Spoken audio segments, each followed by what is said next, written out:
Gerald's fingers tightened on the check, his smirk curling like a blade.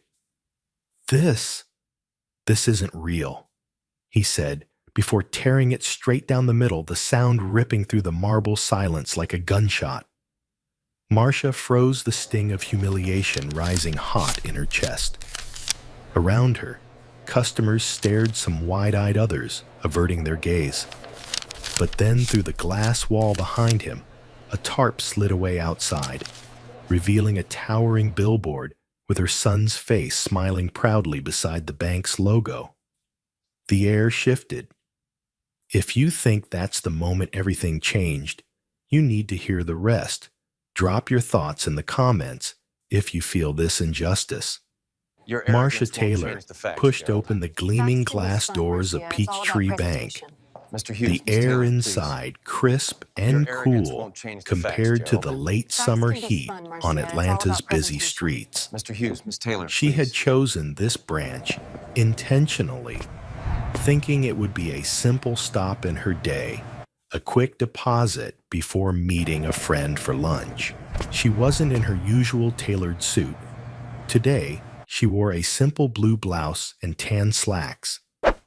It was her rare personal day, and she looked forward to blending in, just another customer going about her errands.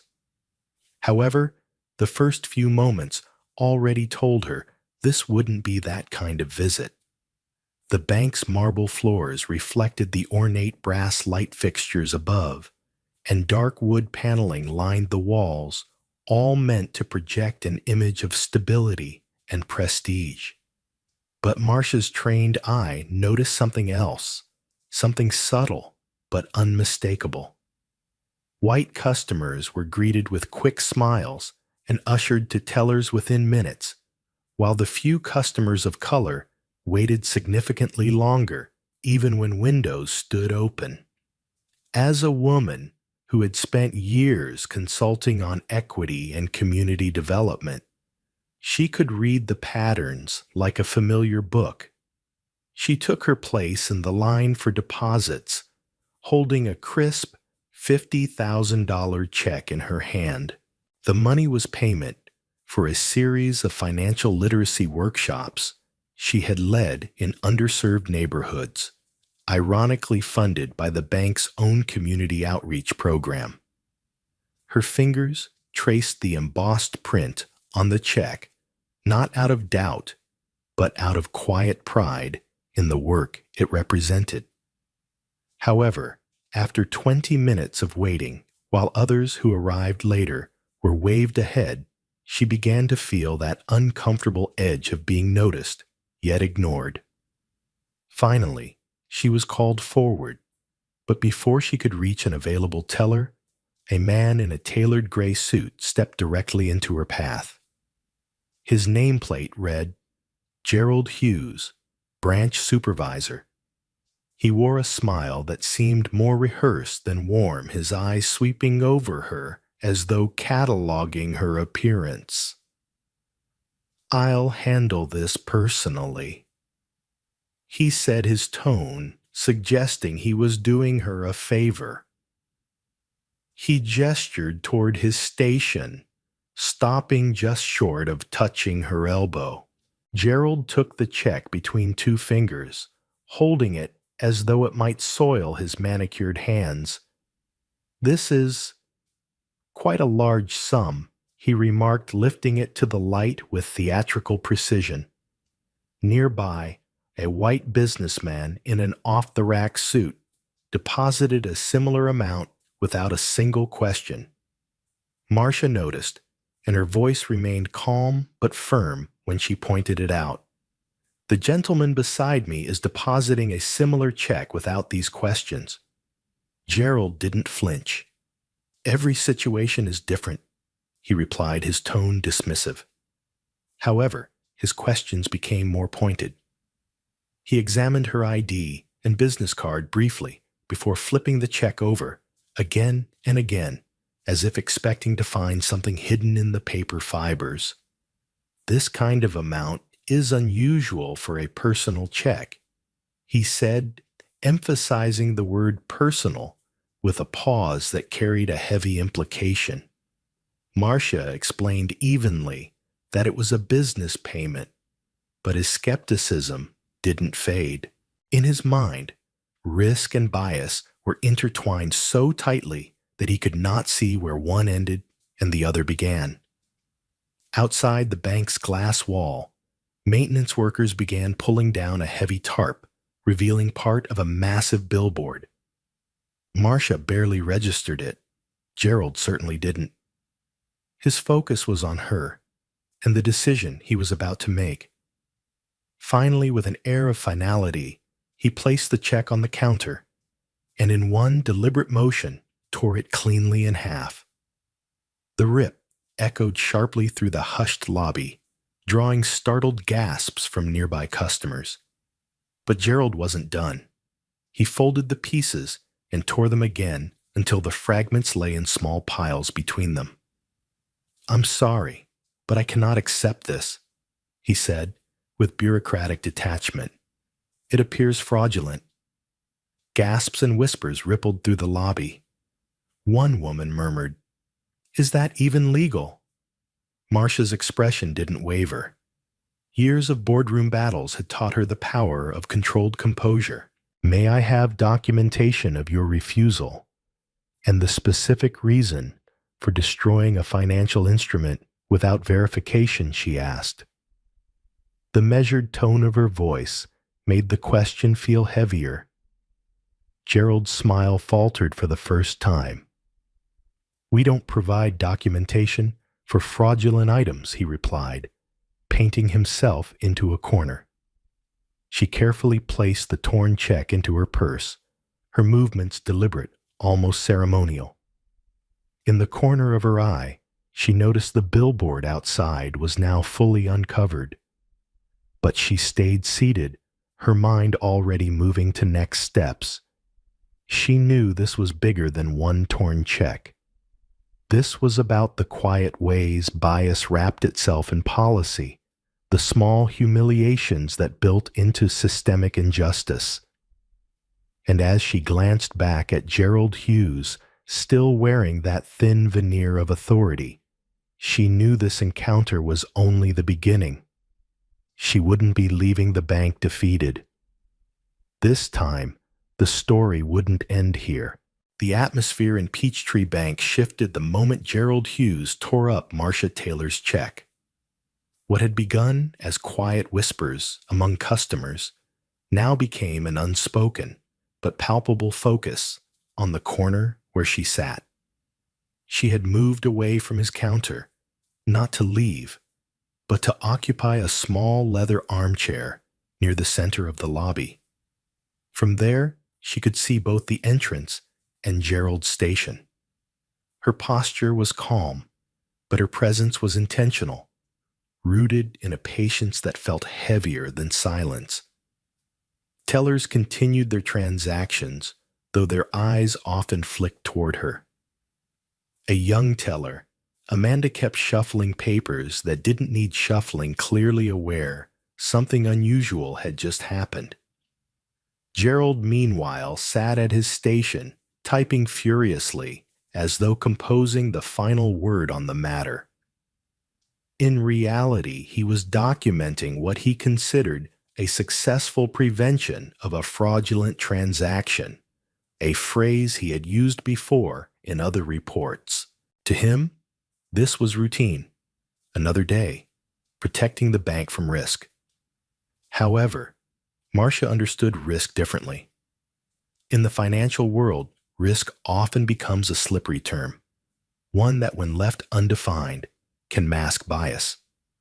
For example, the idea that someone doesn't look like they should have a certain amount of money is not a formal risk assessment.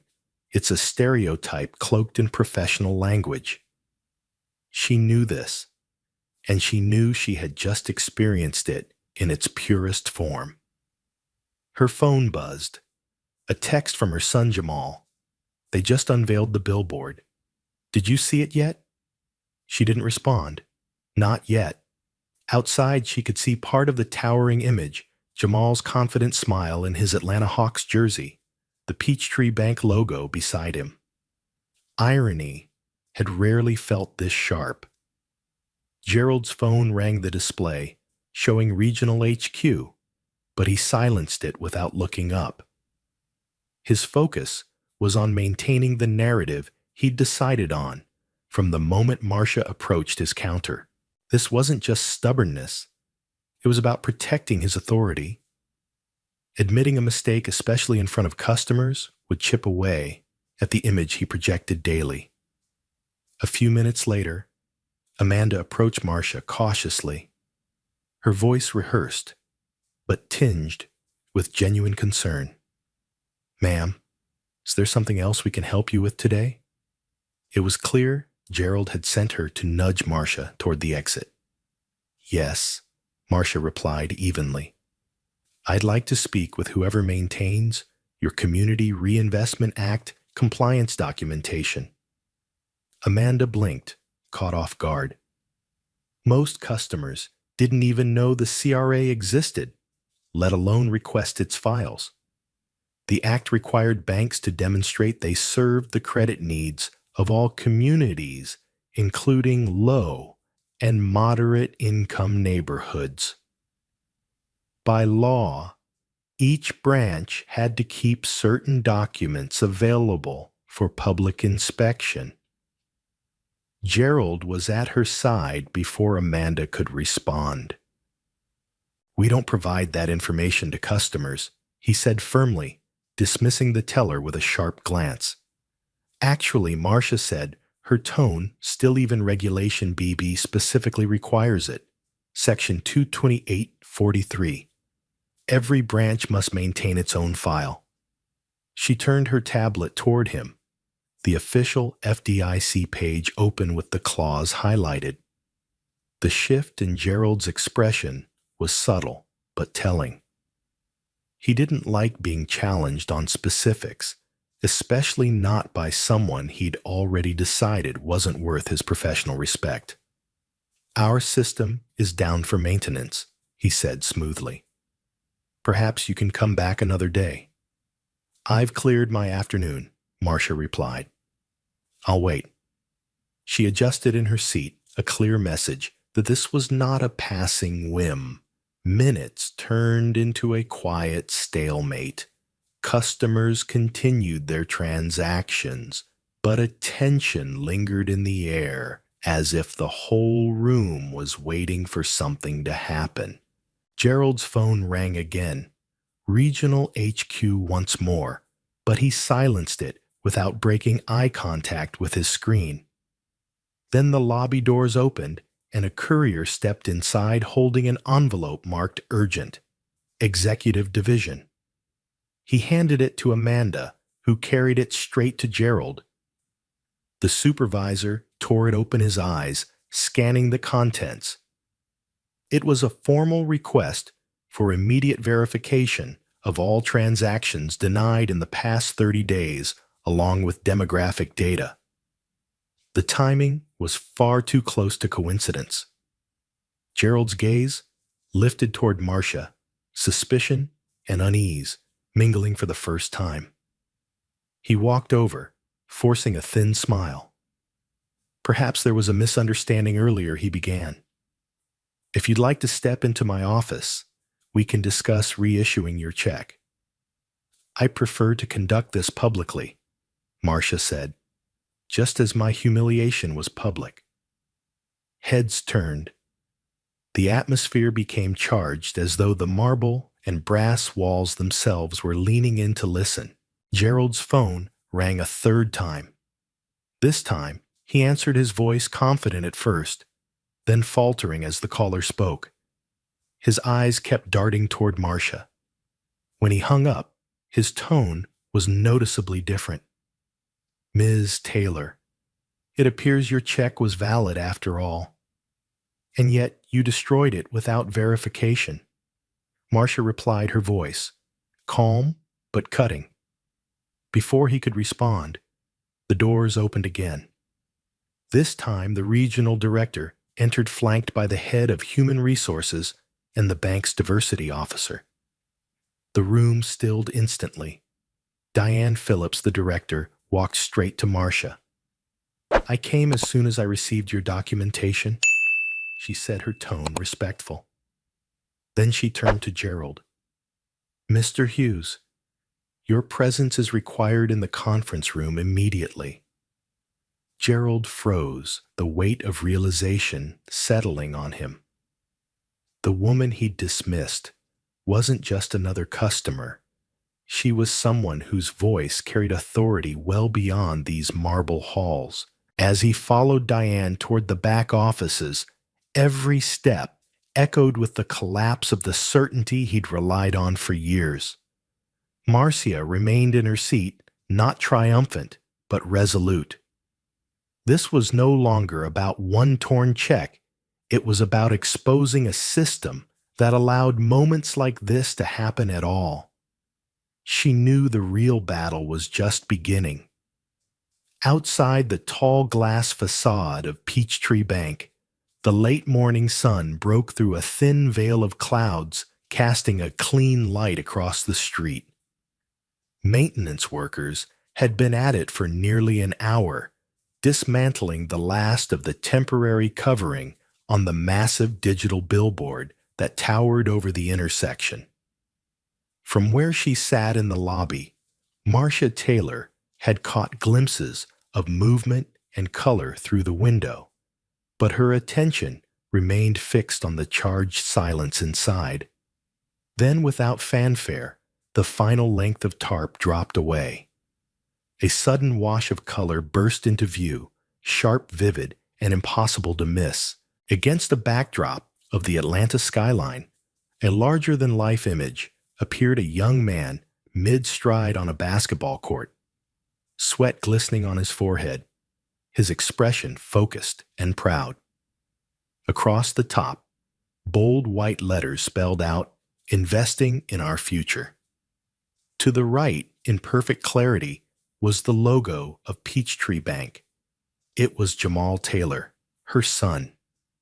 The reaction inside the bank was subtle at first, a shift in the air the way conversation faltered mid-sentence.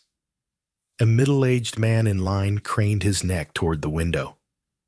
A teller glanced from the screen of her computer to the massive image outside and back again, eyes narrowing in recognition. Someone whispered, "Isn't that the Hawks player?" However, Gerald Hughes remained hunched over his desk, his focus still on the stack of papers in front of him. He hadn't looked outside yet.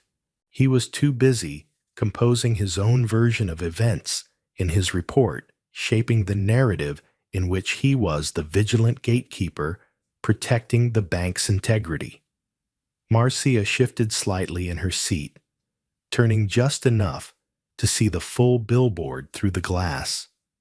Her chest tightened not with surprise, but with a complex mix of pride and the bitter irony of the moment.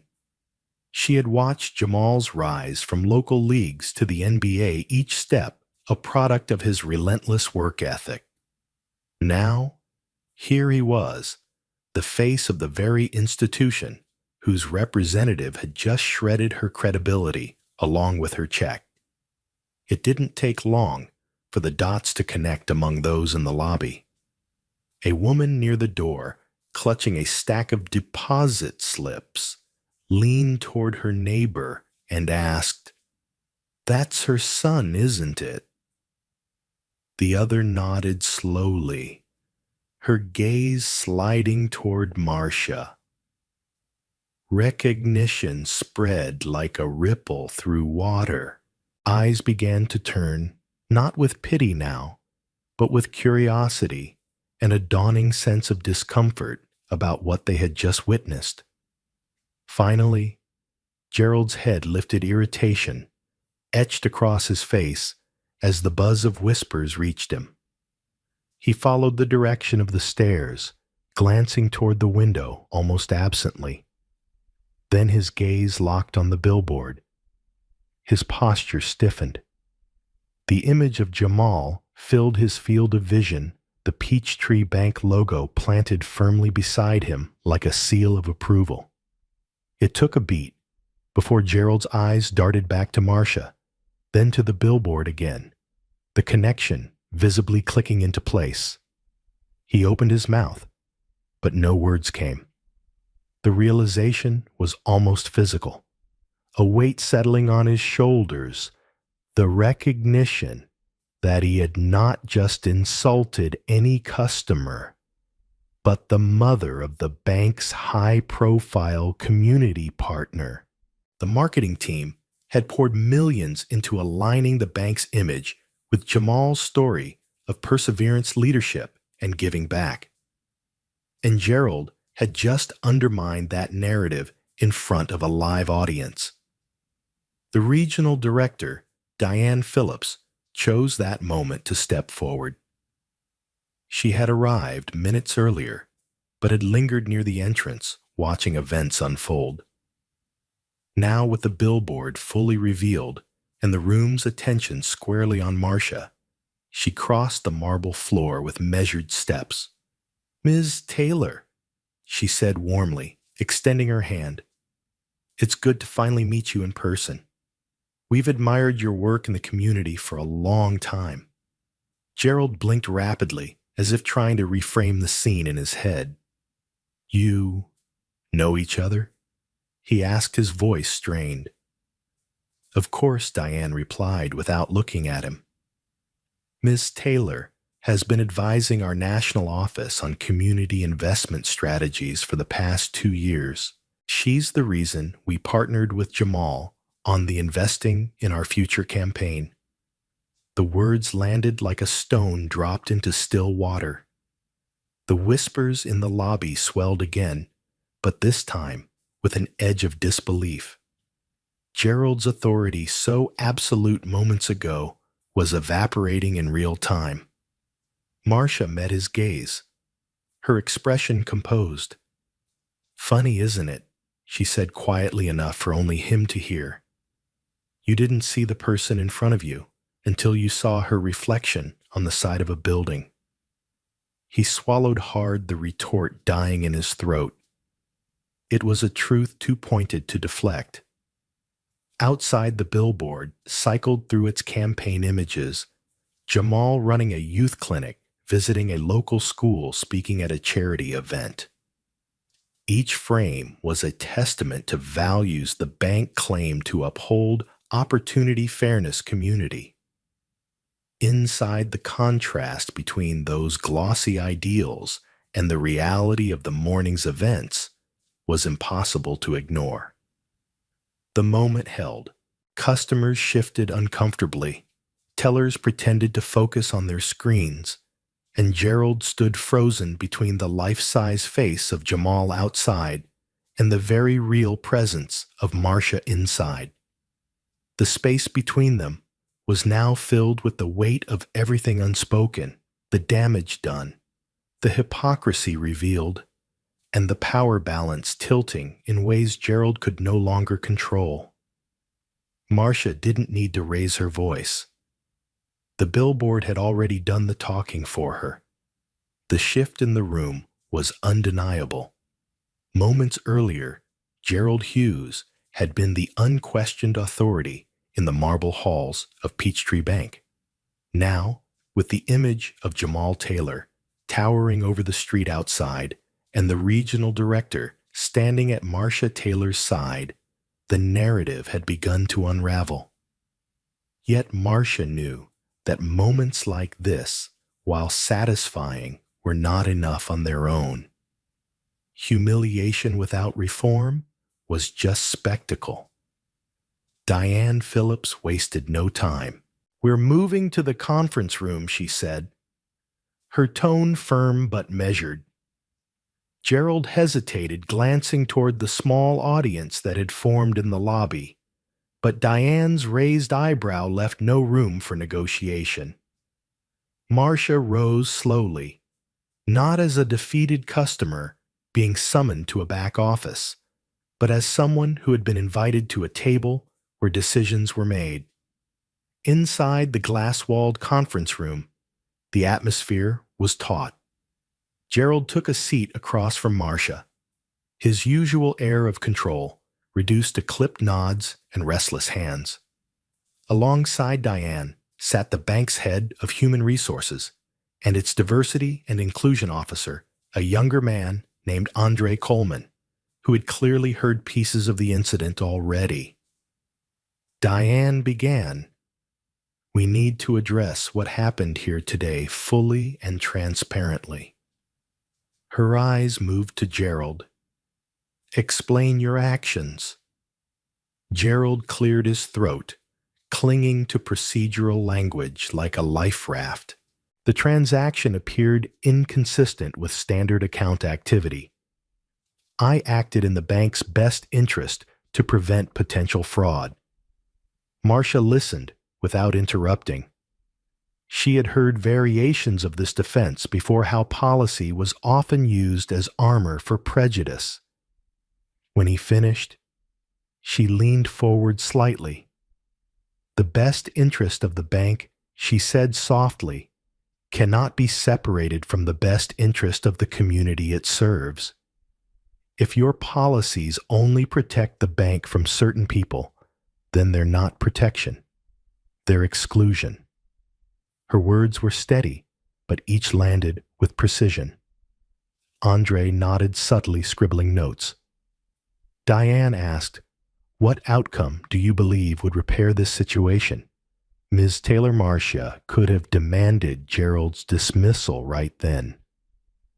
It would have been swift justice in the eyes of those watching. But she understood that removing one person did not remove the bias that trained him. "I'm less interested in one person's punishment than I am in ensuring this never happens to anyone else," she replied. "That requires structural change, not just a personnel file entry." She outlined her proposal, a mandatory training program addressing implicit bias for all employees, from tellers to executives, with annual refreshers tied directly to performance reviews. She recommended that transaction denials be logged with specific reviewable criteria, and that each branch's data be audited quarterly for patterns that might reveal inequitable treatment. However, she didn't stop at internal measures. "Trust is rebuilt in the open," she said. "The community needs to know that this bank acknowledges the harm and is taking action. That means public accountability, a statement, and a commitment to measurable goals." Gerald shifted in his chair, his discomfort visible. "We can't make every internal process public," he muttered. Marcia met his eyes evenly. "Transparency isn't weakness. It's how you prove your values aren't just words on a billboard." The irony of the phrase hung in the air, unspoken, but unmistakable. Diane glanced at Andre, who said, "We can implement a pilot program within 60 days. We've been discussing something similar, but this incident makes it urgent." Outside the conference room, the lobby was no longer quiet. Word of the confrontation had reached beyond the customers who witnessed it firsthand. A local journalist had arrived, tipped off by someone in the bank. Through the glass, Marcia could see her speaking with the security guard, gesturing toward the billboard outside. Diane noticed too. "This will be public by tonight," she said almost to herself. Then she turned back to Marcia. "We'll move on this immediately, and I'd like your continued involvement as an advisor to the rollout." Marcia inclined her head, the faintest smile touching her lips. "I'll hold you to that." The meeting ended with a plan in motion. Gerald was placed on administrative leave pending review. The compliance department was instructed to begin an immediate audit, and the bank's communications team was tasked with drafting a public statement before the close of business. But for Marcia, the real victory was not the temporary removal of a single supervisor. It was that the institution's leadership had been compelled to confront the gap between their public image and their actual practices. As she stepped back into the lobby, she was met with a mix of curious stares and nods of respect. Amanda, the young teller who had first approached her, caught her eye. "Thank you," she whispered so quietly that only Marcia could hear. Marcia paused near the exit, looking once more at the towering image of her son outside. The words beneath his face. Investing in our future suddenly felt heavier, like a promise that demanded to be kept. She pushed open the glass doors, the late afternoon light spilling across the sidewalk. The humiliation of the morning had been real, but it had become something else entirely, a catalyst. And in Marcia's hands, catalysts always sparked change. 6 months later, Peachtree Bank's Midtown branch no longer felt like the same place where Marcia Taylor had walked in that sweltering August morning. The marble floors were the same, the brass fixtures still polished to a mirror finish, but the energy in the air was different, lighter, more open. It was in the way tellers greeted customers without that quick sizing glance, and in the fact that the lobby now displayed a digital screen showing average wait times and daily transaction metrics for everyone to see. Transparency had gone from a whispered concept in corporate meetings to a visible, lived reality. Marcia had remained deeply involved in the process.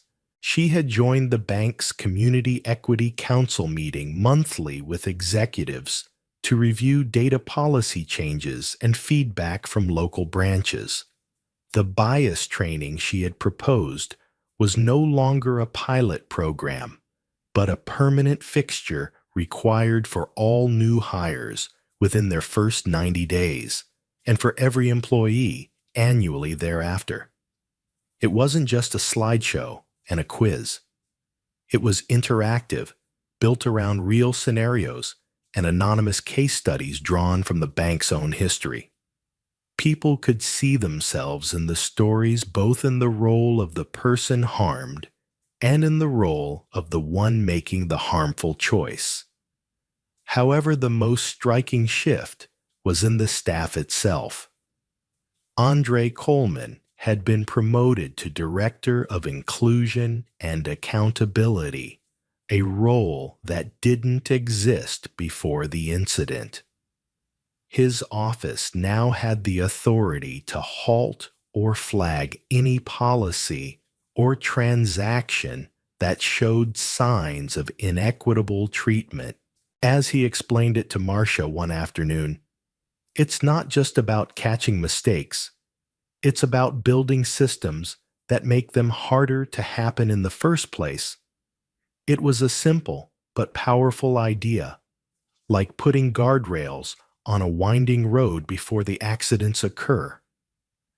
Gerald Hughes's absence had been noticeable at first. He had spent months on administrative leave before quietly transitioning into a role within the bank's training division. Marcia had mixed feelings when she learned of it, but over time she saw the sense in it. He was now tasked with telling his own story, how he had let assumptions guide his judgment, and what it cost him professionally and personally. Hearing him speak about the incident to a room of new hires was awkward at first, but there was an undeniable honesty to it. The hardest thing, Gerald admitted during one session, is realizing you weren't protecting the bank, you were protecting your bias.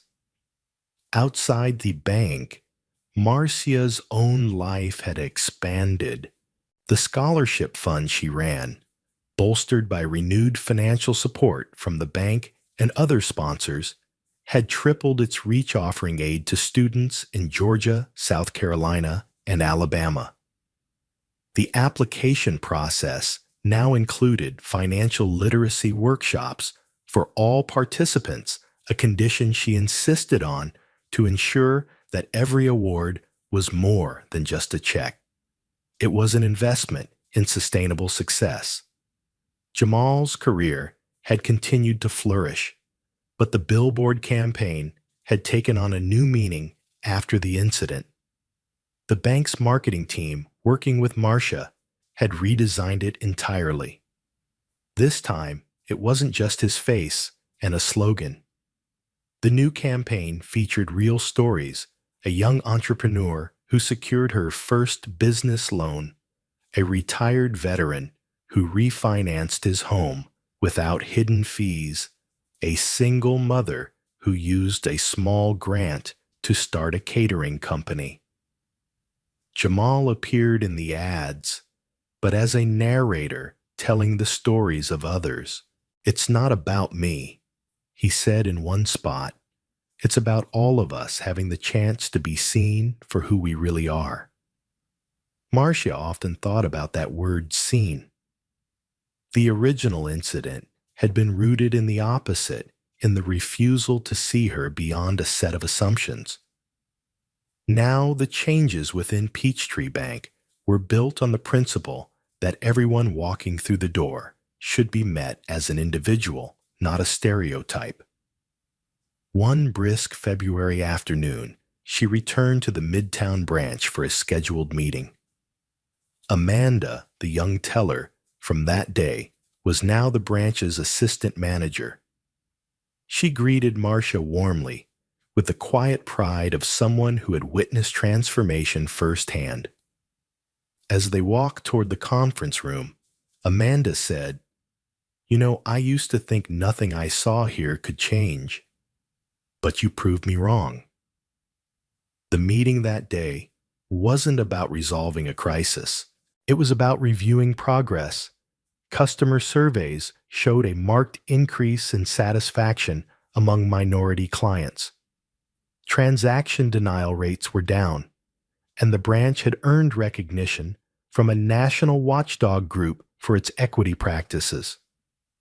These were numbers, yes, but they told a human story, a story of fewer humiliations, fewer closed doors, and more chances given without prejudice. As the meeting wrapped, Diane Phillips turned to Marcia. "We've been thinking about making this council permanent. Change shouldn't be a reaction to a headline. It should be the way we operate." Marcia agreed. Justice isn't just about fixing what went wrong for one person. It's about building a place where the wrong can't happen so easily again.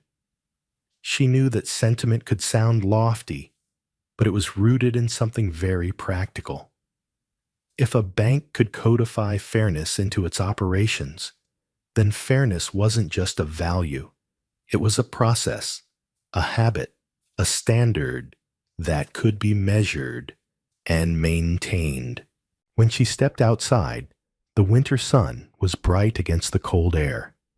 The current billboard showed Jamal in a gym with a group of kids, all laughing as they tried to dribble 2 basketballs at once.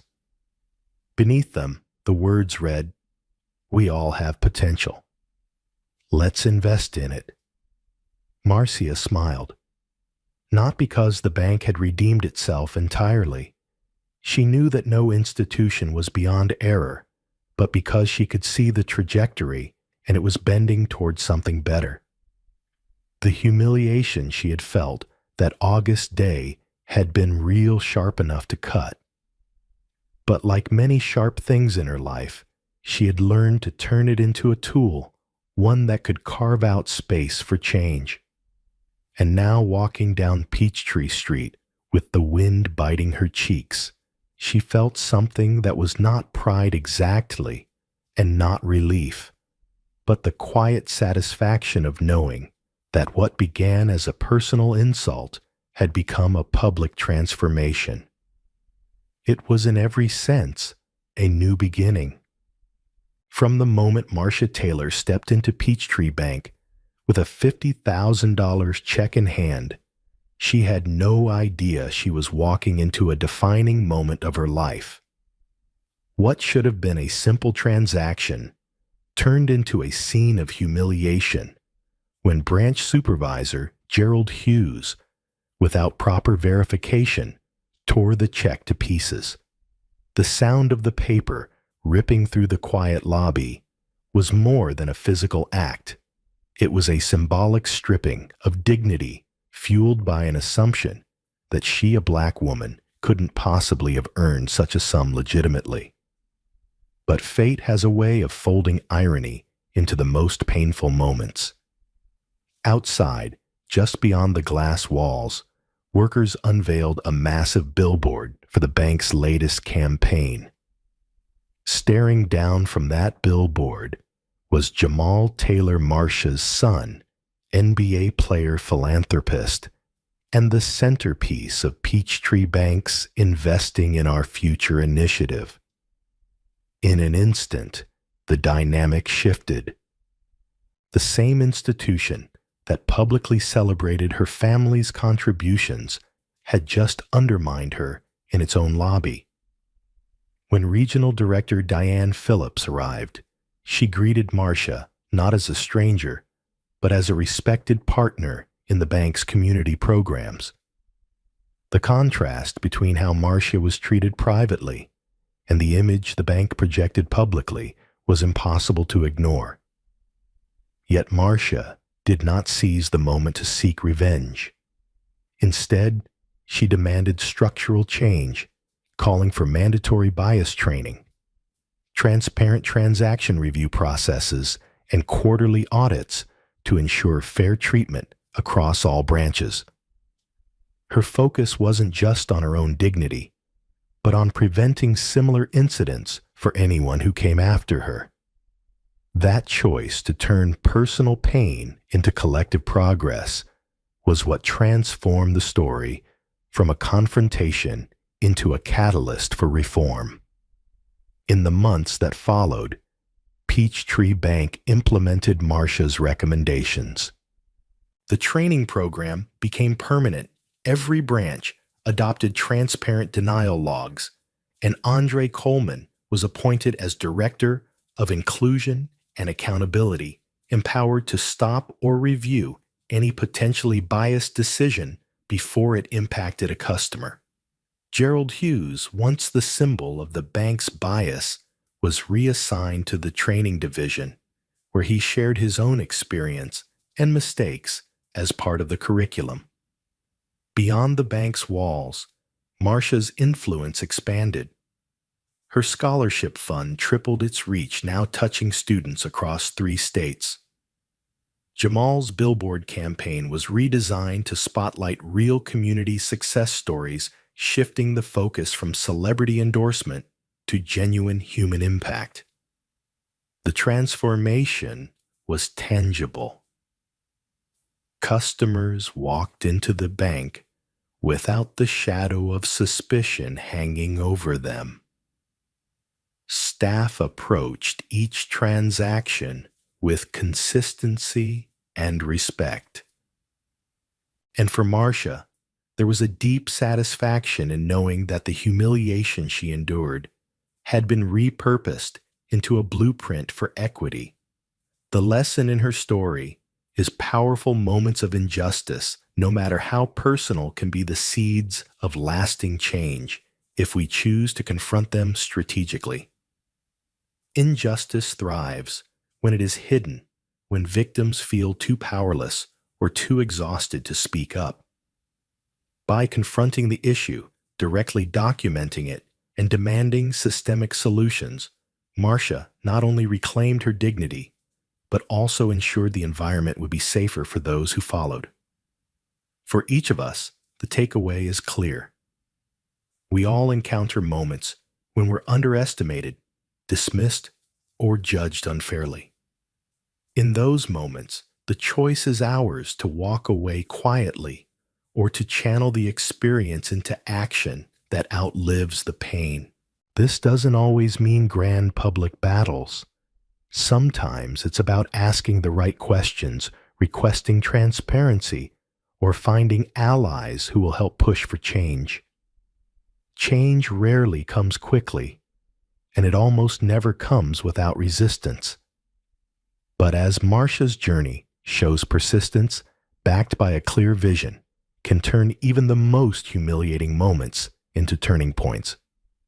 When we insist on fairness, not just for ourselves, but for everyone, we create ripple effects far beyond our own lives.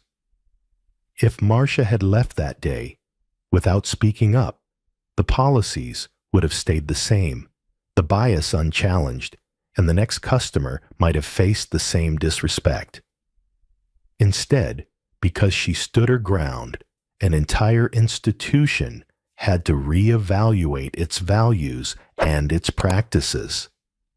Her story is a reminder that justice isn't about one dramatic win.